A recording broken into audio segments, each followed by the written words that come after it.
Au Tchad, des associations de défense des consommateurs mettent en garde contre une éventuelle suspension d'allègement des taxes sur les produits alimentaires en cours d'étude.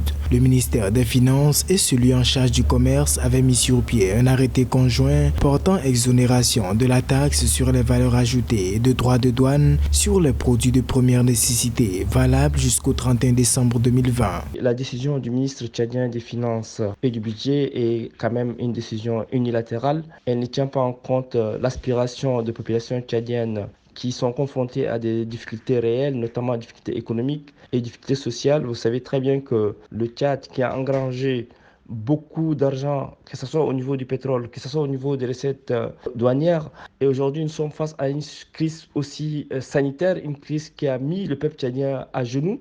Et nous estimons que cette décision va frustrer davantage la population tchadienne. Une abrogation qui ne viendrait qu'empirer, selon le collectif tchadien contre la vie chère, CTVC, la situation drastique de leurs revenus découlant de l'observation des mesures barrières édictées par le gouvernement dans le cadre de la lutte contre la Covid-19. En tout cas, ça va ouvrir toutes les portes à toutes les dérives sociales, à toute la crispation politique dans ces pays. Vous savez, tous les accords qui ont été signés avec l'Union syndicale Tchad n'ont pas été respectés. Donc, ça a cristallisé les tensions sociales avec l'Union syndicale du Tchad. Donc, j'espère que le ministre tchadien des Finances va reconsidérer sa décision pour qu'une solution soit envisagée et qu'une alternative sociale soit accordée aux populations tchadiennes. Depuis la chute des cours du pétrole en 2014, le Tchad est plongé dans une crise économique dont il peine à sortir.